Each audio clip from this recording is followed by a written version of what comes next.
Hello भाई, मैं शुभ में बताऊँ। आज मौर्य साम्राज्य के बारे में पूरी फुल इन्फॉर्मेशन या फुल जानकारी देते हैं, ठीक है। क्योंकि हमने अभी तक हमारा क्या हो गया, मगध हो चुका। मगध के बारे में जितना भी होता उसके बाद हमारा मौर्य वंश, क्योंकि मगध में जो आखिरी शासन होता था वो धनानंद होता था। धनानंद क्या करता था, धनानंद के शासन में जब गुरु चाणक्य जब जाते हैं उसके दरबार में, तो वो क्या करता है, उसकी बेइज्जती करके उनको लज्जित करके उनको बाहर कर देता है। इसी के कारण जब चाणक्य जी आते हैं तो रास्ते में क्या करते हैं, एक छोटा सा बच्चा, उसे जैसे बोलते हैं चंद्रगुप्त मौर्य, उसे लेकर जाते हैं, उसी को शिक्षा देके उसे प्रिपेयर करते हैं, ठीक है। क्या कहते हैं, अब चलिए भाई हम लिखते चलते हैं, आप समझिए, ठीक है, कैसे कैसे, ठीक है। अभी थ्योरी की क्लास है, कॉन्सेप्ट की क्लास है, ठीक है। रही बात अपनी पीवाई की भी, वो भी मिले, ठीक है। पहला क्या आता है, मौर्य सम्राट। मौर्य वंश के संस्थापक चंद्रगुप्त मौर्य का जन्म 345 ईसा पूर्व में हुआ। चंद्रगुप्त मौर्य कौन है, गुरु चाणक्य की सहायता से धनानंद को पराजित किया था, किसी ने, चंद्रगुप्त मौर्य ने, ठीक है। इतना ध्यान से रखिए, ठीक है। क्या करता है, जो मौर्य वंश के संस्थापक चंद्रगुप्त मौर्य हैं, ठीक है। क्यों है, क्योंकि इन्हीं ने, जो चंद्रगुप्त मौर्य हैं, इन्हीं ने मगध वंश का अंतिम शासक जो था धनानंद, उसको पराजित किया था, ठीक है। अब जस्टिन ने चंद्रगुप्त मौर्य को सेंडोकोटस कहा था, चंद्रगुप्त मौर्य को सेंडोकोटस कहा। लेकिन भाई विलियम जोन्स ने चंद्रगुप्त मौर्य से किया, मतलब इसकी जो पहचान जो की थी चंद्रगुप्त मौर्य के, सेंडोकोटस जस्टिन ने नाम दिया था, ठीक है। और विलियम जोन्स ने चंद्रगुप्त मौर्य से पहचान करा दी। भाई याद रखा, आज पूछ सकता सेंडोकोटस नाम किसने दिया, तो जस्टिन ने। या जस्टिन ने कौन सा शब्द, जस्टिन ने चंद्रगुप्त मौर्य को किस नाम से कहा जाना जाता था, मतलब कौन सा नाम लिया है, ठीक है। 2 क्वेश्चन इस हिसाब से बन सकते हो, ठीक है। तो सेंडोकोटस, और जिसके विलियम जोन्स ने चंद्रगुप्त मौर्य से मतलब पहचान कर, मतलब जो सेंडोकोटस था, तो विलियम जोन्स ने कहा भाई चंद्रगुप्त मौर्य एक ही है, मतलब बयू नाम है, ठीक है। अब देखो, धनानंद को हराने में, हमने पहले ही आपको बताया था, जो धनानंद को पराजित करने में चाणक्य ने चंद्रगुप्त मौर्य की मदद की थी। गुरु कौन थे, चाणक्य, क्योंकि चाणक्य को धनानंद के जब दरबार में गए थे तो धनानंद ने उनको लज्जित करके वहाँ से निकाल दिया था। क्यों चाणक्य गए थे, उनकी बताने के लिए कि सिकंदर यहाँ पर आक्रमण कर रहा है, अगर सिकंदर आक्रमण करेगा तो आप बच नहीं सकोगे। लेकिन उस हिसाब से पहले क्या था, धनानंद जो था उसकी सेना वास्तव में बहुत स्ट्रॉन्ग थी, इसी के कारण वो बच गया था, ठीक है। बट अब क्या हुआ था, इसके बाद वो बच तो गया, लेकिन चंद्रगुप्त मौर्य की मदद के साथ उसका आक्रमण, चंद्रगुप्त मौर्य का प्रधानमंत्री बना। और इसके जो अर्थशास्त्र जो पुस्तक लिखी थी वो किसने लिखी, चाणक्य ने, ठीक है, जिसका संबंध राजनीति था, ठीक है। देखो बाई लैंग्वेज है, इंग्लिश हिंदी दोनों, ठीक है। The book written by him is Arthashastra which is related of politics, ठीक है। तो बाकायदा इंग्लिश हिंदी दोनों में है, आप जिस हिसाब से, ठीक है। चंद्रगुप्त मगध की गद्दी पर 322 ईसा पूर्व में बैठा, जिसे दैन जो क्या था, जो चंद्रगुप्त मौर्य था भाई, जो मगध की गद्दी पर बैठा कब, 322 ईसा पूर्व में। और ये जैन धर्म का अनुयायी था, किसका था, जैन धर्म का अनुयायी, मतलब जैन धर्म का पुजारी या जैन धर्म के माने जाता, ठीक है। ठीक, चंद्रगुप्त जो था वो जैन धर्म का अनुयायी था, ठीक है।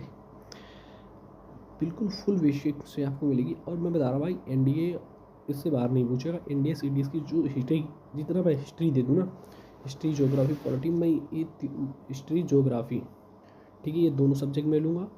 और मैथ भी हम ही कराएंगे, और फिजिक्स केमिस्ट्री बायो मेरे आउट ऑफ कंट्रोल भाई। तो फिजिक्स और बायो भी मेरे, फिजिक्स और केमिस्ट्री में भी मैं कराऊँगा, ठीक है। क्या कहता है, चंद्रगुप्त ने अपना अंतिम समय कर्नाटक के श्रवण बेलगोला नामक स्थान पर बिताया, ठीक है। अब चंद्रगुप्त मौर्य की मृत्यु जब हुई थी तो वो श्रवण बेलगोला ही में हुई थी, ठीक है भाई। कहाँ पे, तो श्रवण बेलगोला में होती, 298 ईस्वी पूर्व में, ठीक है। तो ऐसा नहीं है, चंद्रगुप्त मौर्य ने पहले ही बता दिया, अंतिम जो समय था वो कर्नाटक के श्रवण बेलगोला में, उनकी मृत्यु भी 298 ईसा पूर्व में हुई थी, 298 में, ठीक है। अब क्या था, चंद्रगुप्त मौर्य ने 305 ईसा पूर्व में, ठीक है, चंद्रगुप्त मौर्य ने 305 ईसा पूर्व में सेल्यूकस निकेटर को हराया था, ठीक है। क्यों हरा, देखो सेल्यूकस निकेटर कौन था, सिकंदर का सेनापति था। सेल्यूकस निकेटर कौन था, सिकंदर का सेनापति था। सेल्यूकस निकेटर सिकंदर का सेनापति था। उसी ने क्या कहता, फिर दोबारा से आक्रमण किया। पहले तो धनानंद था, जब धनानंद शासक था तब युद्ध किया था, ठीक है, तब तो पराजित हुई थी उसकी, लेकिन फिर इसने युद्ध किया, किसने, चंद्रगुप्त मौर्य का जो सिकंदर का सेनापति था सेल्यूकस निकेटर, उसने फिर युद्ध किया, क्योंकि 302 में उसकी चंद्रगुप्त मौर्य सिकंदर की मृत्यु हो गई थी उस समय, बट सेल्यूकस निकेटर ने युद्ध किया था, उसका सेनापति। ठीक है, सेल्यूकस निकेटर ने अपनी पुत्री कौरलिया की शादी चंद्रगुप्त मौर्य की। ठीक है, और क्या कहा था, युद्ध की संधि शर्तों के अनुसार उसने 4 राज्य दिए थे, काबुल, कंधार और हेरात और मकराना। ठीक है, ये 4 राज्य दिए थे, काबुल, कंधार, हेरात और मकरान चंद्रगुप्त ने दिए थे। ठीक है, चंद्रगुप्त को दिए, किसने दिए थे, सेल्यूकस निकेटर। और अपनी पुत्री जो कौरलिया है उसकी शादी भी सेल्यूकस निकेटर से इसी ने करा, मतलब सेल्यूकस निकेटर ने कराई थी। और सुनो भाई, एक बात और सुनो, जो मेगास्थनीज था, जो चंद्रगुप्त का दरबार था, तो वो राजदूत था किसका, सेल्यूकस निकेटर का। उसने अपनी बेटी का मतलब कैसे रखेंगे ये रखा रखाव के लिए उसने अपनी चंद्रगुप्त मौर्य को भी, वो मेगास्थनीज को भी इसके चंद्रगुप्त मौर्य के शासनकाल में भेज दिया था। तब मेगास्थनीज क्या किया था, एक उस पुस्तक लिखी थी इंडिका। ठीक है, अब क्या कहता है, चंद्रगुप्त मौर्य जैनी गुरु प्रदबाहु से जैन धर्म की दीक्षा ली थी। जैन धर्म तो अनुयायी था, लेकिन आपसे पूछ जाए चंद्रगुप्त जो मौर्य था उसने जैन धर्म की अनुयायी थी, तो जैन धर्म की शिक्षा किससे ली, तो ब्रदबाहु से। किसने भाई, ब्रदबाहु से। भाई क्वेश्चन मतलब देखो, एनडीए का मैं नहीं बता सकता इसको बनेगा कि नहीं करना, कि एनडीए का ये क्वेश्चन नहीं बन सकता, बट इतना बन सकता है जैसे नहीं होता, मिलान कीजिए पहले का दूसरा तीसरे का चौथा, उसमें बनेगा ये क्वेश्चन, तो उस हिसाब से लीजिए। ठीक है, चंद्रगुप्त मौर्य जैन गुरु ब्रदबाहु के जैन दीक्षा थी। क्यों, चंद्रगुप्त मौर्य देगा किसके धर्म के अनुयायी थे, फिर देगा बिंदुसार किसके थे, अशोक किसके थे, और सुसीम किसके थे, तो उस हिसाब से दर देगा। फिर पूछेगा आपसे पहला सेकंड और थर्ड फोर्थ किससे मैच कर रहा है। ठीक है, तो उस हिसाब से मैं बता रहा हूँ। ठीक है, तो याद मेरे सीधी कहना है, मतलब भाई याद सारा कर, कुछ बचना नहीं चाहिए। जैसे मैं पीडीएफ बना रहा हूँ वैसे ही आप किताब अपनी जो नोट्स है उसमें बनाएं। ठीक है, मेगास्थनीज सेल्यूकस निकेटर का राजदूत जो चंद्रगुप्त के दरबार में रहता था। हमने पहले बताया जो मेगास्थनीज था वो राजदूत था किसका, सेल्यूकस निकेटर का। ठीक ब्रो, प्लीज़ क्लास कैसी लग रही है प्लीज़ सब्सक्राइब करते चलें। ठीक है, मैं मैथ की क्लास हमने अभी कॉम्प्लेक्स नंबर कोऑर्डिनेट इक्वेशन चली रही है अपनी, तो मतलब सोर्स नहीं मिल पा रहा है मेरा। अभी जो लैपटॉप है वो ख़राब हो गया है, तो उस हिसाब से मेरा लैपटॉप जो आएगा 1 या 2-3 जनवरी का, मतलब सही ठीक ठाक हो गया, फिर मैं वहीं से रीस्टार्ट करूँगा जहाँ तक अपनी क्लास पहुँची है। ठीक है, अब क्या था, मेगास्थनीज द्वारा लिखी गई पुस्तक इंडिका और मेगास्थनीज के अनुसार जो सम्राट की जनता थी के सामने आने के अवसरों पर शोभा यात्रा के रूप में जश्न मनाया जाता है, उन्हें एक सोने की पालकी में ले जाया जाता था। ठीक, और पहले के जो राजा थे, जो राजा या सम्राट थे, तो पहले जाते तो उनके एक जो सम्राट थे उनके ऊपर अशोक मतलब एक मुकुट ऐसा लगा था। मुकुट के जब लगा था तो चारों तरफ के आते तोते होते थे ना, तोता होता है वो मंडराते रहते थे। और फिर क्या होता है, जैसे सम्राट चलेगा तो सम्राट के आसपास जितनी मतलब सम्राट कैसे चल रहा था, सम्राट एक ही दिन में खाली 2 दिन एक कमरे में रुकता था, सोता था, उसके बाद नहीं सोता था, तो दूसरे रूम में सोता था। उसी हिसाब से सम्राट था भाई। सम्राट की बात ये होती है। ठीक है, पाटलिपुत्र एक विशाल प्राचीन से घिरा है, पाटलिपुत्र एक विशाल प्राचीन से घिरा है, जिसमें 517 बुर्ज और 64 द्वार, 2 और 3 मंजिल वाले घर लकड़ी के हैं और कच्ची ईंटों से बनी है। ठीक है, राजा का महल भी कंठ का बना होता है। ठीक है, ऐसा नहीं है। ठीक है, Pataliputra is huge ancient city with 570 towers and 64 gets.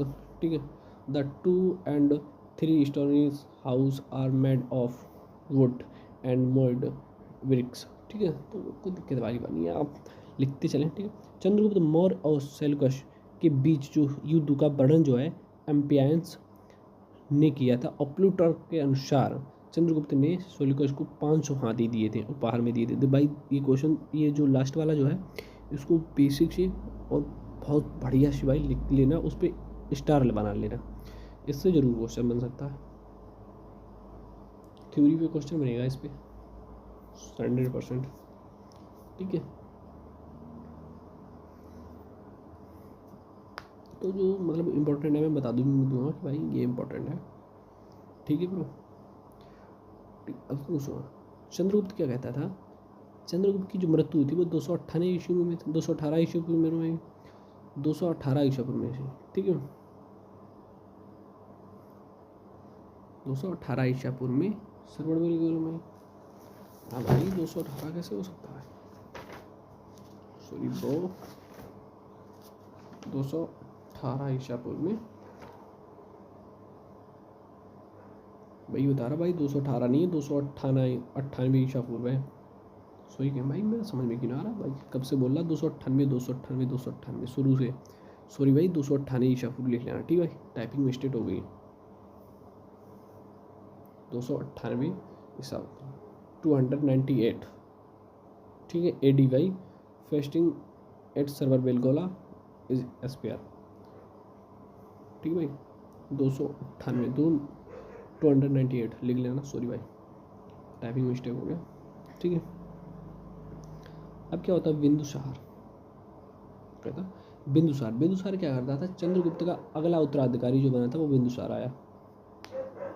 Chandragupta Maurya का अगला उत्तराधिकारी कौन था, बिंदुसार को अमित्रघात के नाम से जाना जाता था। ये आगे भाई बना तो जो भी था जो तो चंद्रगुप्त मौर्य का 298 ईस्वी में, ठीक है, ये लिख लेना, उस 298 ईस्वी में उसकी मृत्यु हुई थी ईसा पूर्व में, ठीक है।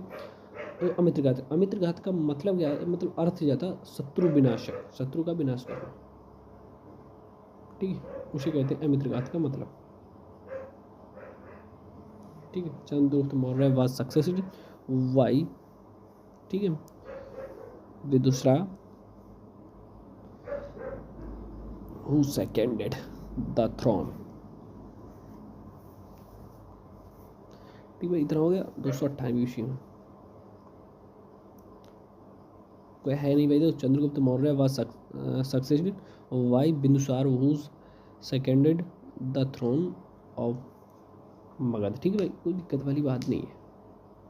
Magadha in 298 BC he is now is Amitraghata meaning destroying of enemies, तो कोई बिंदुसार अजीब संप्रदाय का अनुयायी था, ठीक है।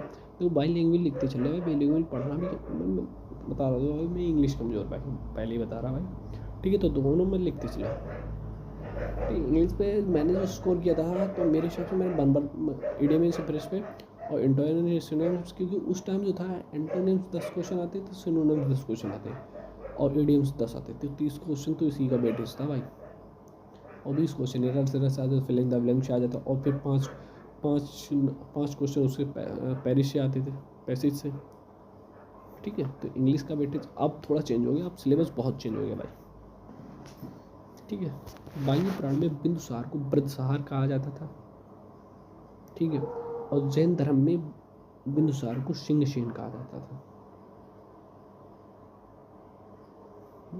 ठीक है। पहले से अब इंडिया में बहुत चेंज हो गया, मैंने बताया पहले एंटोनिम्स, सिनोनिम्स, इडियम्स 30 क्वेश्चन आते थे, समझे, मतलब कि 70% जो थे वो इसी में से आते थे क्वेश्चन, तो जो पहले आदमी 3 पढ़ लेता एनडीए में इंग्लिश क्वालिफाई, ठीक है, क्योंकि 25% क्वालिफाई लेते वो क्वालिफाई हो जाते हैं। अब नहीं, अब तो चेंज हो गया, अब तो 5 क्वेश्चन डालते, 5 antonym, 5 synonym, 5 Frank the village, 5 पता पेड़, 5 इडियम्स डाल देते। अब तो भाई चेंज ही कर दिया इंग्लिश का सिलेबस। जैन ग्रंथों में बिंदुसार को सिंहसेन कहा जाता है, ठीक है भाई। 5 क्वेश्चन एरर, पहले 10 क्वेश्चन एरर के आते थे, ठीक है।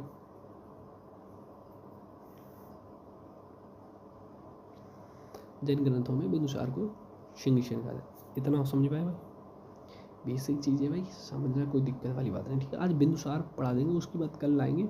अब देखो, बिंदुसार के शासनकाल में तक्षशिला में 2 विद्रोह हुए थे, जो सिंध और झेलम नदी के बीच में हुए थे, ठीक है। 2 विद्रोह का बड़ा हुआ था, जिसमें पहला विद्रोह सुसीम ने लड़ा था और दूसरा विद्रोह अशोक ने लड़ा था, ठीक है भाई। पहला विद्रोह सुसीम ने लड़ा था और दूसरा विद्रोह अशोक ने लड़ा था, इतनी बात समझ में आई,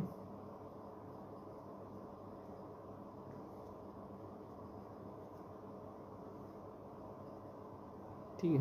there are account of 2 revolutions occurred in, ठीक है, Takshashila between the Indus and Jhelum rivers, ठीक है, कोई दिक्कत बात नहीं।